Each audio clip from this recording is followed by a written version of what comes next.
এবারের নির্বাচন নিয়ে একটা আলোচনা জোরালো না হলেও মাঠের অবস্থা পর্যবেক্ষণ করে অনেকে বলছেন আওয়ামী লীগ ছাড়া আসলে এই নির্বাচন জমছে না। তার মানে আওয়ামী লীগ ছাড়া এই নির্বাচন অংশগ্রহণমূলক হচ্ছে না।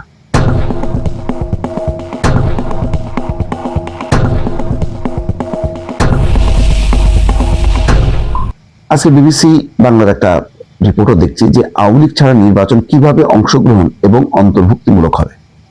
এখন আবার সেই শেখ হাসিনা শেষ সময় যে কথাটা বলতেন দ্বাদশ জাতীয় সংসদ নির্বাচনের আগে, যে অংশগ্রহণমূলক মানে হচ্ছে জনগণ অংশগ্রহণ করবে কিনা।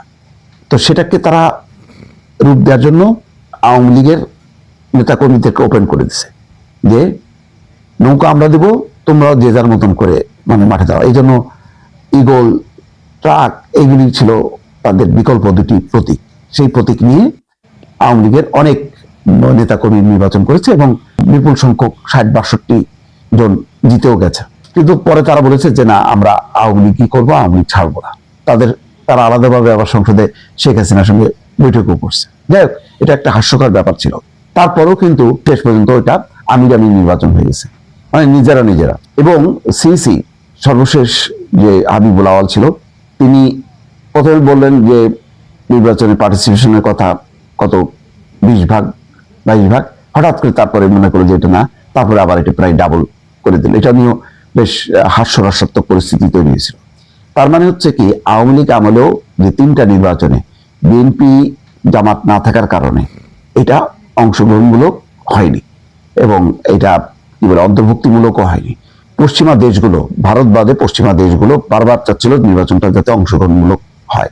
18 সালের নির্বাচনটা অংশগ্রহণমূলক ছিল, কিন্তু এত বেশি নির্যাতন, নিপীড়ন এবং বিরোধী পক্ষকে হয়রানি করছে এবং মানে দিনের ভোট রাতে করে ফেলছে যে ওইটা শেষ পর্যন্ত একতরফা নির্বাচন হয়ে গেছে। এই অবস্থার বিপরীতে এই সরকারের একটা কমিটমেন্ট ছিল যে এই নির্বাচন বিশ্বের সেরা নির্বাচন হবে। কিন্তু এখন পর্যন্ত অনেকেই বলছেন যে মাঠের নির্বাচনটা জমে ওঠেনি।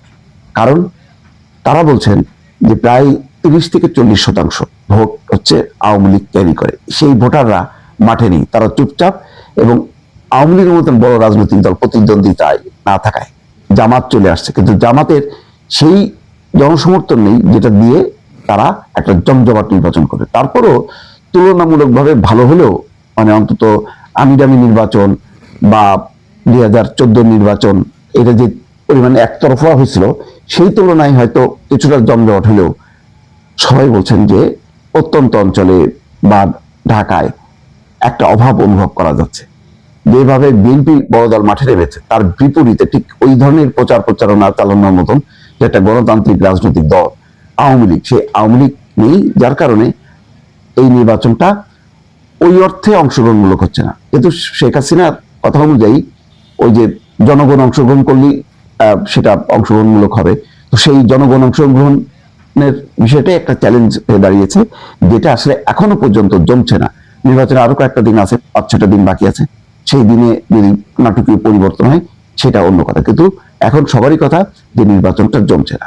বিদেশিরা এখন তারা ওই শেখ হাসিনার অবস্থান নিয়ে কথা বলছে যে জনগণ অংশ নিলেই অংশগ্রহণমূলক হবে। তাদের পক্ষ থেকেও সেই চাপ নেই, কারণ তারা গণ-অভ্যুত্থান পরবর্তী পরিস্থিতি জানে যে আওয়ামী লীগের পক্ষে নির্বাচনে অংশগ্রহণ করা সম্ভব না এবং এই চাওয়াটাও সঠিক হবে না, কারণ তারা পতিত সরকার এবং তারা নানা রকম অপরাধ কর্মকাণ্ড ঘটিয়ে তারা দেশ থেকে বিতাড়িত এই শক্তিকে দেশে এনে নির্বাচন করানোটা একটা অসম্ভব ব্যাপার।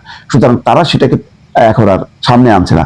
ভারত আনতে চাইছে, কিন্তু ভারতও সেটা খুব ম্রিয়মান, হালকা করে বলছে, খুব জোরালো ভাবে বলছে না। এই অবস্থায় অনেকটা বিক্ষুব্ধ হয়ে শেখ হাসিনা দিল্লিতে তার তৎপরতা বাড়িয়ে দিয়েছে, কিন্তু মাঠে বাংলাদেশের বিদেশিরা তার পক্ষে বা সমর্থনে কোনো কথা বলছে না। ফলে বাংলাদেশের এখন রাজনীতিতে যেটা হচ্ছে যে আওয়ামী লীগের অভাবটা আসলে পূরণ করার মতন পরিস্থিতি এখনো তৈরি হয়নি। দর্শক।